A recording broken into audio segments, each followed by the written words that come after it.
Excuse me, what did we say? You have to put up your hand when you speak, please. Yes. Why is it not with the boy? Because you have to listen. Ma'am, are you showing the kids online? Yes. Are you looking at what's online? No, I'm sorry, there's no discussion. This is now listening. You are in Grating. I don't have to repeat myself. Am I? Yes. Now please understand. Did you say that you're going to show? No, they can. No, you are going to see it at the end of the lesson. Oh. Now you have to listen to what we have to say. So can you remember now what Dover Beach is about? Can somebody tell me what you can remember about Dover Beach? Yes. It's about the beach in French coast. Yes. Yes. Okay. And this guy went to pretty much. Fantastic. That's the background. Okay. But now we're going to go much deeper. We're going to go line by line. Okay? So we're going to start with line 1. And we're going to read. And as we read, I will tell you what to write down, take notes. So listen carefully, okay? We only have 43 minutes to do this. So let's not waste time. We have to finish by the end of the period. Okay? So the sea is calm tonight. That is a very simple sentence, right? Am I right? And it sets the tone for the first stanza. Okay, so you can write that down. It sets it sets the tone for the first stanza. The sea is calm tonight. So circle calm, please. And now remember, we're talking about he's going to use the sea, Dover Beach, as the setting, but not just this. It's not just nature. It's going to be about religion and how he sees the world. Okay? Because we remember we said that he's a reflective poet. Chris. Okay. So let's move on. The tide is full. The moon lies fair. Circle full and fair. So now we have a little bit of more descriptive words. We've got full and fair. The first line was very simple. Just the sea is calm tonight. Okay? Now we move on to the tide is full, the moon lies fair. It's a little bit more descriptive. Upon the straits. Now see that if you read it, line 2 and 3 together. The tide is full, the moon lies fair upon the straits. And then there is a what? Coast and light. Look at the punctuation. Important, guys. In poetry, everything is there for a reason. What do you call that if one line flows into another line without any punctuation? Enjambment, right? Okay. So you're going to see. I'm going to tell. Who's laughing? No. This is not funny at all. Okay, so the tide is full. The moon lies fair upon the straits. Can you remember what straits mean? What is it? Right, between the two seas, okay? So, upon the straits. So there's a semicolon there. That's what? Doing what? Can somebody tell me what it's doing? Yes? It's giving, it's introducing new information about the straits. It's actually separating now the two lines, right? Okay. So upon the straits, so it's setting where it is. It's the tide is full, the moon lies fair upon the straits. On the French coast, the light gleams and is gone. Do you see once again enjambment? The French coast, the light gleams and is gone. Can you see another form of figurative speech there? What is that? Yes, and something else. The light gleams and is gone. Yes, fantastic. G and G. Gleam and is gone. Then once again, a semicolon. Right, the cliffs of England stand, glimmering and vast, out in the tranquil bay. Seats, yes. Sorry to interrupt you. Yes. I really want to know, what is this a dash or a hyphen next to the straits after the semicolon? Yes. What does it do? That dash, man. What? Oh, okay. So you call that a? It's a caesura and it divides into two parts. Excuse me, ma'am. Can you please say that? Okay, let me spell that for you. CAESURA. A. So that's part of the colon, the semicolon. Oh, okay. Okay, so it's part of it. So it doesn't have a separate meaning. Okay? Just dividing the two lines. Okay, he's talking about something else. Now moving on. So does everybody have that? Okay. Glimmering and vast, out in the tranquil bay. Once again now, tranquil. Can you circle tranquil? If I go too fast, you will stop me and say, man, please. Okay, go slower. All right? Tranquil bay. Calm in the first line and tranquil. Can you see there's a relationship? Yes. Now, important. Come to the window. Sweet is the night air. What's happening there? Conversation. Yes. So he's actually addressing someone. We don't know. I've given you background. But at that stage, if you've not read the poem, you don't have background, we don't know who he's talking to yet, right? He's just inviting somebody to listen to what he's got to say. So come to the window, sweet is the night air. So he's describing this beautiful scene, this first stanza, this calm, beautiful scene, right? Next line. Only from the long line of spray, where the sea meets the moon-blanched land. See, once again, what do we have there? Only. What is only?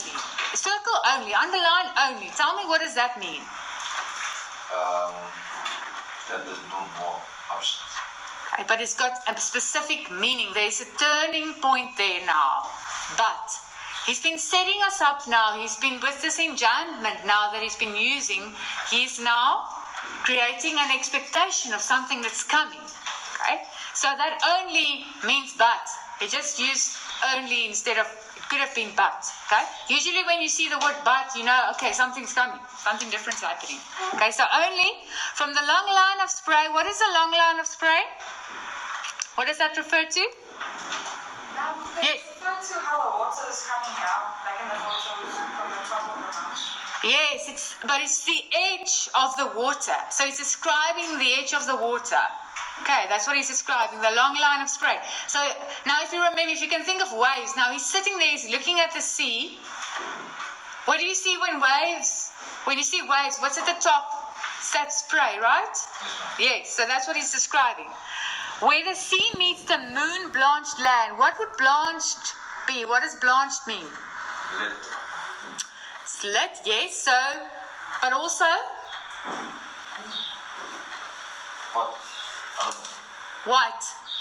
Oh. So when the moon is shining, it's actually enlightening. Yes, light bring light, but it's whitening that sea. Okay? So only from the long line of spray now, it's beautiful, this picture. You can see it. He's creating this picture with the sea and the waves and the spray of the waves, where the sea meets the moon-blanched land. Okay. Now next line. Listen. Do you see that there's some punctuation there? What is that punctuation? Yeah. So he's saying, come now. You have to pay attention. Yes. Up to now, he has been describing. He's been telling us what it looks like. Now it is moving to what you can hear. It's been what you saw, what you can see. Now it's listen with your ears. Another, what do you call it? Your 5 senses. One of your senses. So listen. You hear the grating roar. Now grating roar, that indicates a change, because now it's been tranquil and calm, and that sound, grating roar, it's loud, right? Of pebbles. Once again, we've got what? Yes, listen, you hear the grating roar of pebbles which the waves draw back and fling. So can you hear this? You hear the grating roar of the pebbles which the waves draw back and fling. What would that be? What would that pebbles be that is grating, that is roaring? What is that?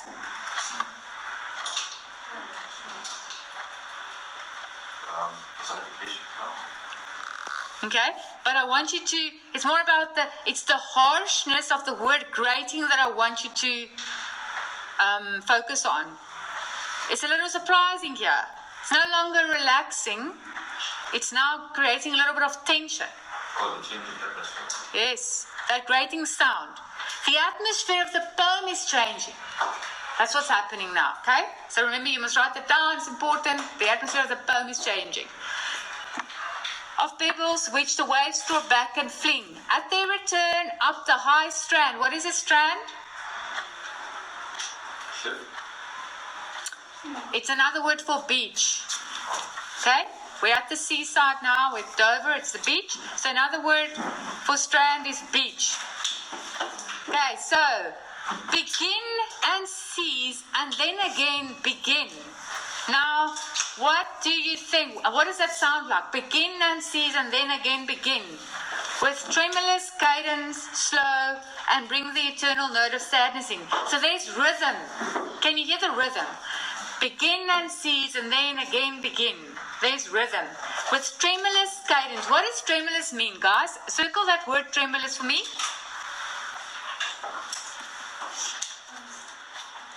What does it mean? It's shaky. It's trembling. And cadence refers to it's a repeated sound. So that begin and cease and then again begin. It's rhythm. Okay? It's happening over again. Repetition. Then the eternal note of sadness in.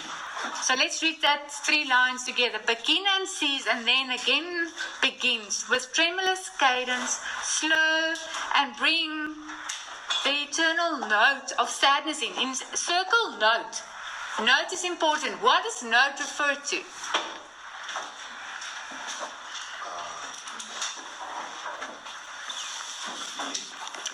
A feeling. Okay, let's think literally. A note. Yes. Ma'am, could it be like a letter note or a music? Ah, music. Yes, music. Refers to music.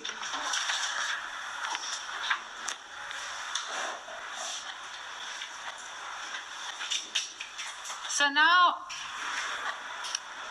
this isn't just a temporary sadness either, it's eternal. The eternal note of sadness in. So he is creating this picture of, this is not something that's going to change. It's going to be eternal. That note is using the picture of music, right? But it's going to be eternal. It's sad. Okay? Okay, do you have that? So our speaker clearly thinks that the music of the world has an endless sadness built into it. It's talking about the world. Okay, so this is rather now, what would you call this mood? First, it's calm. It started out very calm tonight, and it's tranquil, but then this eternal note of sadness. It's kind of there. Remember, we had a mood change there with only from the long line of spray there, and then he said, listen, you hear the grating roar. So there was a change in mood, yes. Is this person bipolar? Excuse me? Is this person bipolar? My sweetheart, we're not going to talk about the state of mind he is in. That's not important because to the poem, but we don't know. He might have been. Many poets have that or had that condition. Yeah, but no, we're not going to talk about bipolar right now. This is not relevant to the poem. Okay, so that was stanza 1. What is the mood of stanza 1? There's 2 moods now. Okay, please tell me what is it. Sadness and calmness. Good. Right, so let's read the second stanza. I would like somebody to read it to me. Can somebody read it to me? Because you know why I want you to? Because this is actually line 15 to 20 is actually one sentence that he's just divided up into 6 lines. Okay. So read it together as one. Can somebody, please? Oh, please, thank you. Sophocles is his name. Please, long ago heard it under Aegean, and it brought into his mind the turbid ebb and flow of misery. He find also in the sound a thought, hearing it by the distant northern sea. Okay, so now we can go line by line. So that is one idea. The poet is now comparing himself to Sophocles. Can somebody tell me who Sophocles was? Yes? Apparently was a Greek writer. Yes, the playwright, yes. Okay, and what is the Aegean? Aegean, what is that? It's the sea. Aegean, he's referring to the Aegean Sea. That's a part of the Mediterranean that separates Greece from Turkey. Okay? So Arnold, Matthew, and Sophocles, he's now, the poet is comparing himself, he's kind of comparing himself to Sophocles now, okay? So Sophocles long ago heard it on the Aegean, and it brought into his mind the turbid ebb and flow. What is turbid?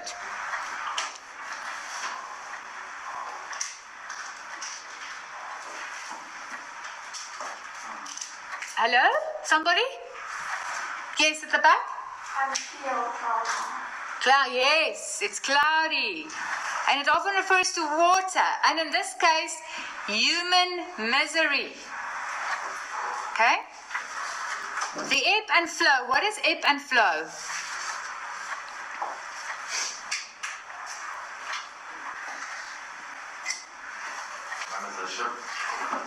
Is it ship? No, it's referring to the water, the sea, the waves. The flow of the waves coming in and out. The movement of the waves. Okay.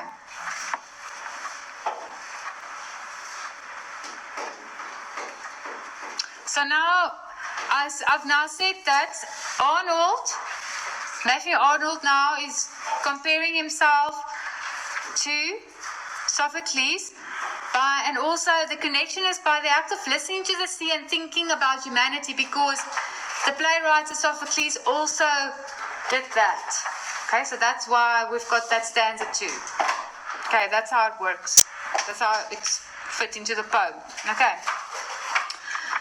Yes. Did you want to ask me something? Yes, I know. I'm waiting. Don't you think, because he's comparing himself to Sophocles, as we know Sophocles was a very big name at the time. Yes. So don't you think him comparing himself to Sophocles, he sees himself in a very high power? Well, that is probably so. Could be. But it's also more about Arnold's interest in the past. It's more about his interest in the past. It's not about him thinking that he's great. It's more about his interest in the past. Because remember now, he's a reflective poet. So he thinks a lot. And he reflects upon the past and the present and what's happening in his world. Okay? Now something very important, we're not done with stanza 2 yet. Of human misery. Then we get a semicolon there. And then we get a we. Can you please circle we? What do you think that we is doing? It creates a dramatic force. Yes, it is, and it's also drawing us back. Now remember Sophocles long ago, it's the past now. He's drawing us back to the present by addressing us now, drawing us back in. We, okay? We find also in the sound a thought, hearing it by the distant northern sea. So he's now calling us back. Listening, because remember now the last time he said we must listen. That was the sense he's referring to. So listening, that remember in stanza 1, that a grating roar, and now also here in the sound a thought he's referring to. Listening, our sense of hearing it by the distant northern sea. So once again bringing us back to the setting. Where is that? He's at the northern sea, Dover Beach. Okay? let's move to stanza 3. The sea of faith. What figure of speech is that? What figurative language is the sea of faith? Excuse me? Personification. No, it is a metaphor. The sea of faith. It is now getting deeper. It's now taking us a little bit deeper now.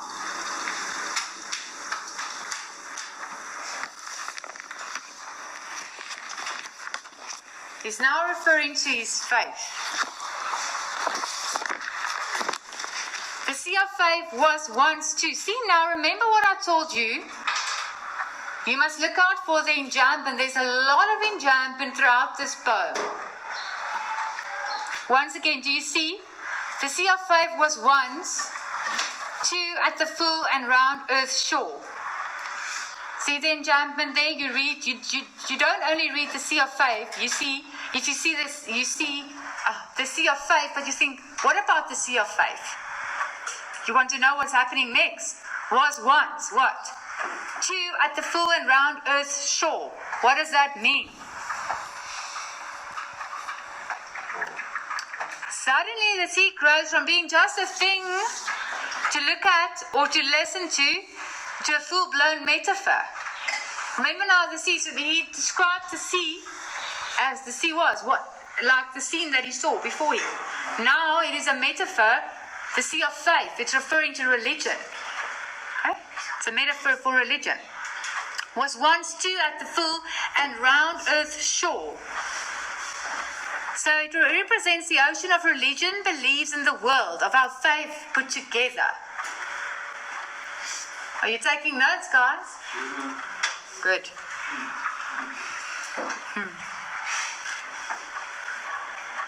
And I also noticed that the poet capitalizes this term and it puts it all by itself at the top of the stanza. Do you see that? The sea of faith. It's capitalized. The sea of faith. Did you see that? Did you notice that? Yes, ma'am. So it's super important, actually. So it's really driving this whole ocean as meta thing very hard. As we will go on, you'll see. So, but what is he actually referring to? Maybe perhaps an earlier time? Why do I say that? Because was once too at the full and round earth shore. So he's referring to a previous time. When maybe religion was more important in people's lives. So he's actually saying that religion is not that important at that moment. Although he's putting it in with capital letters, the sea of faith. So it's important to him. Do you agree with me? Yes, it's important to him because he's writing it with capital letters, but there was once too at the full and round earth shore. So he's saying that it's important, but maybe at that specific time, it's no longer important. It used to be important. And I've told you that he was a Catholic, so it's Christianity. The faith that he's referring to is Christianity. Lay like the folds of a bride girdled furled. Now, what is a bride girdled furled? What is a bride girdle? Can somebody please tell me what that is? I know this is very ancient language. Sorry? It's like, pick up your hand please, you're talking all at once, yes? Yes, it's a fancy belt.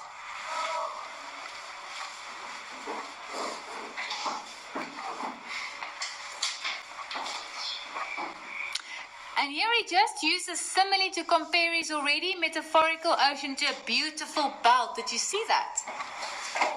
Lay like, because like in is always a simile. So he's referring, what is he referring to? The full. Excuse me? He's referring to the full and round earth's shore. Yes, he's referring the metaphor. Remember, it's now a metaphor. The ocean is now a metaphor for faith. So he's using that simile to compare his already metaphorical ocean to a beautiful belt. That is what that is. Lay like the folds of a bright girdle furled. Okay, now, next line. But now I only hear, we're still busy with the sense of hearing. But now I only hear its melancholy, long withdrawing roar, retreating to the breath of the night wind down the vast edges drear and naked shingles of the world. But, once again, now he didn't only use but. But usually when you see but, there's a change, right? But now I only hear it's melancholy. So this sea of faith, this thing that's once been important, it's no longer important. Now what does he hear? It's melancholy, long withdrawing roar. This withdrawing, this sea of faith, this faith that's no longer there is making this speaker extremely miserable. Yes, you would like to say something. Now what's melancholy? Needs to be really sad, depressed.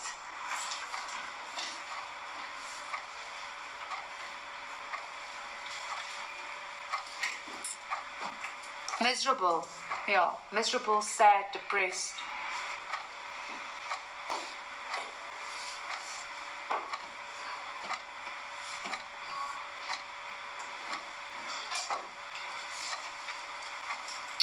Retreating to the breath of the night wind down the vast edges drear and naked shingles of the world. This is like a really hopeless image. Do you also see that?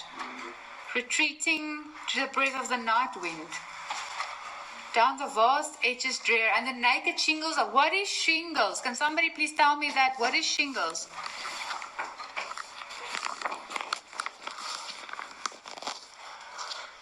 Nobody knows what shingles are.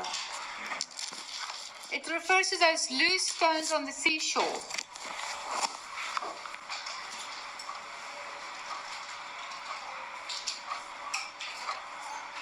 So it's a very hopeless image. As faith pulls away, it leaves nothing behind but dreary desolation. It's not uplifting, is it? It's really sad.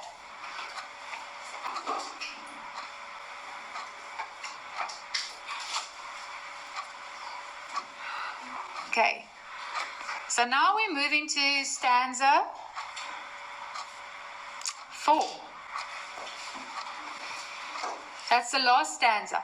Now, I also just want you to notice now, can you see now that none of these stanzas look the same? They're all different. None. Yes. Don't you think it's like going to the ebb and flow, turbid ebb and flow? Yes. Whether the words move like waves now, or how the current of the water moves. Well, that's very good. Okay, so, love, let us be true. So now for the first time, now we know. Remember now in the first stanza he said, come to the window. So he addressed somebody, but we weren't sure who he was addressing. Come to the window, sweet as the night air. Now here we finally know who he's talking to. Love, let us be true to one another. Once again, what is that? What do you see there? Love, let us be true to one another. It is what? Enjambment once again, yes. He's talking to whom? His loved one. And now he's making it more intimate. Now he was talking to us. There was a we earlier, right?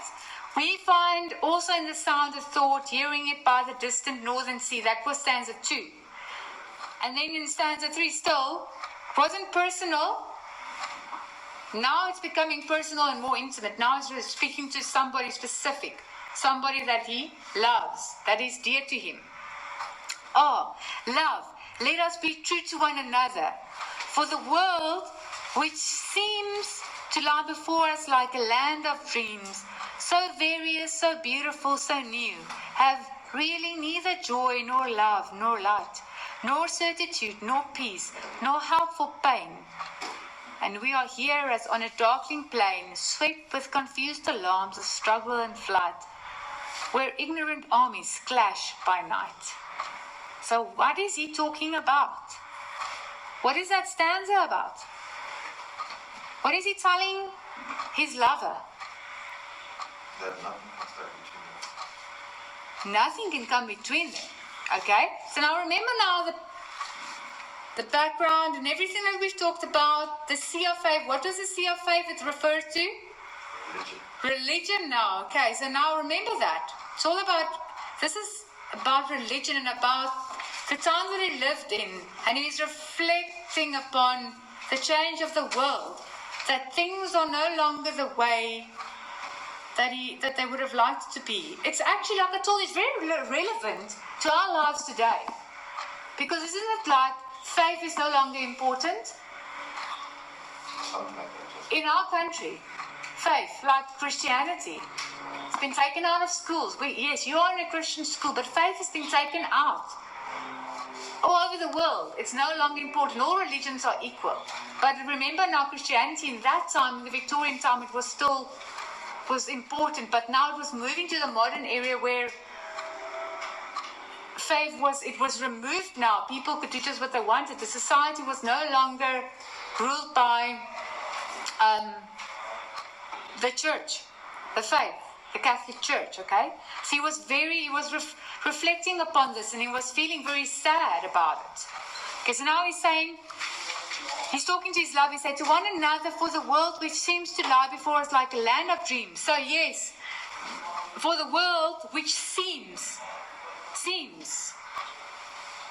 It is not so, it seems to lie before us like a land of dreams.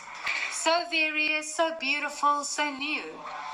But now have really neither joy, nor love, nor light. So very, very dark, melancholy, dreary picture.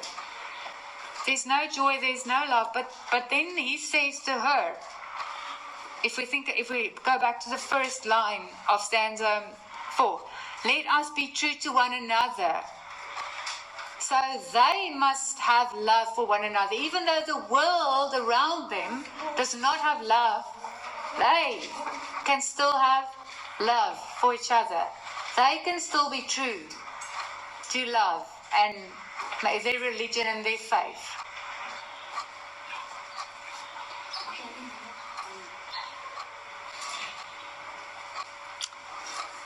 So guys, there's been a contrast running through this whole poem. Do you agree? Yes, ma'am. Yes. What is that contrast? And between. Yes?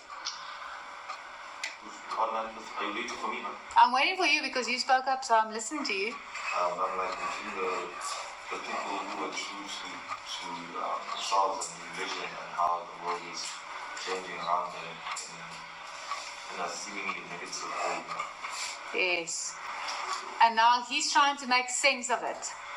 The poet is trying to make sense of it because he's like, faith is important, but the world around him, faith is no longer important.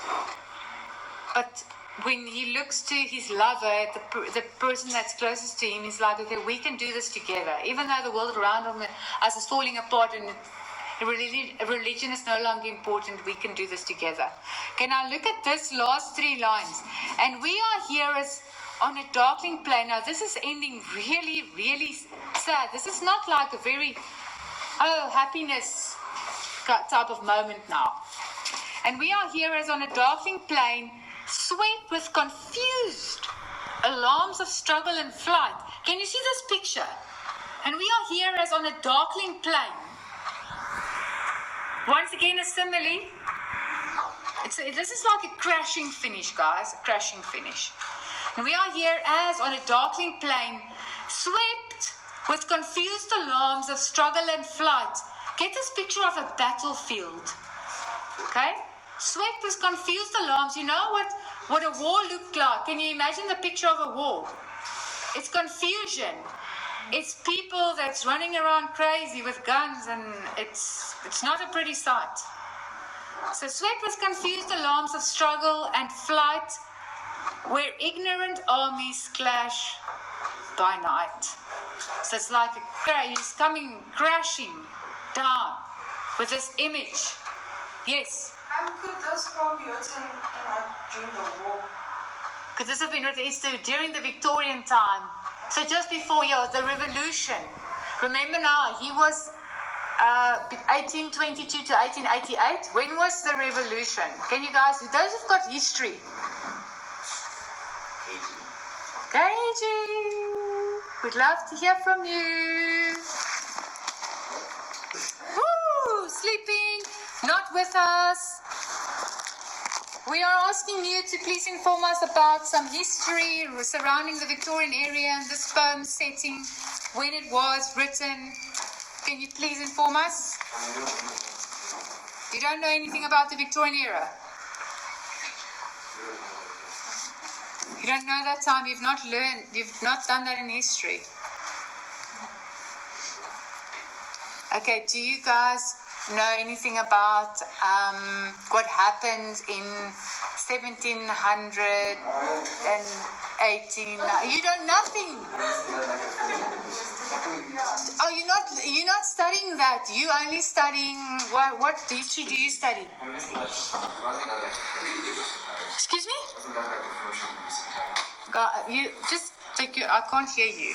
Wasn't that like the French Revolution time? The French Revolution time. Yes, exactly. It's exactly when the French Revolution happened. But this is written 100 years after that. Oh, why are you giggling? I also want to be part of that joke. Can somebody please tell me? Please tell me. What's the joke? Yes, because somebody's giggling. I would like to know. Everybody would like to laugh together. You can't have your own joke by yourself. Okay, so now let's stop that right now. Okay, so what's most important is I want you to now, we're at the last 3 lines, and we are here as on a darkening plane, swept with confused alarms of struggling and flight, where ignorant armies clash by night. So get the picture of a battlefield. This poem is now coming down with a crash. What is that? Huh?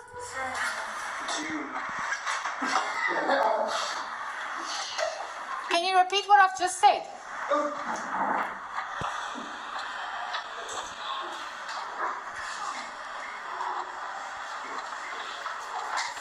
Somebody needs to. What you said was, and we are here on a darkening plane, set with confused alarms of struggle and flight, where ignorant armies clash by night. Yes, but I just said something about that. I explained what it meant, what it means.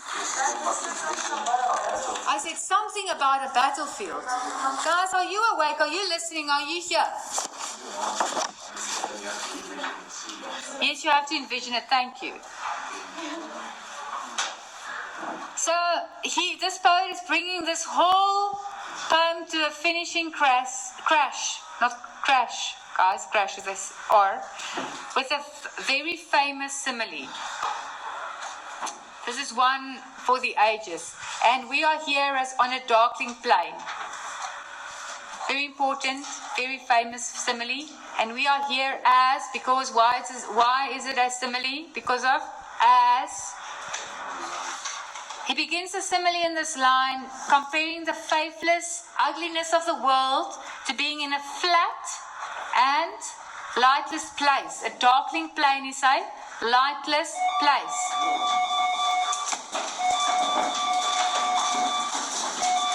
Okay, you're not going anywhere. You are giving me 1 more minute to finish. We will put this on Teams for you. Okay? So the last 2 lines, wait 1 minute, don't listen. So the last 2 lines, sweat with confused alarms of struggle and flight, where ignorant armies clash by night. So I told you that's a picture of a battlefield. Good. So we've come to a long way from the scene of a peaceful and a beautiful picture of Dover Beach. We started out this beautiful, very calm picture of just a beach, and we moved deeper into his thoughts of the world, religion, the way that he thinks about it. He's very sad about what's going on around him, and he's not sure about his faith. But then his love, last stanza, he speaks to his lover and he says, what does he say? Oh, love, let us be true to one another. Okay. I'm sorry, we have to Okay. Right, guys, thank you very much. Bye.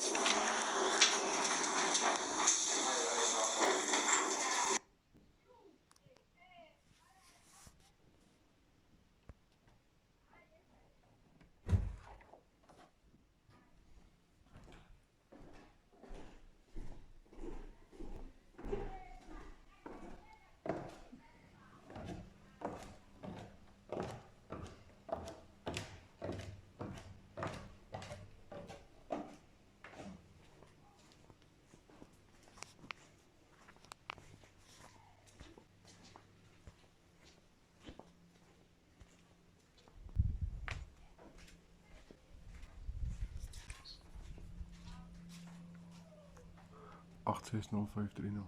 Is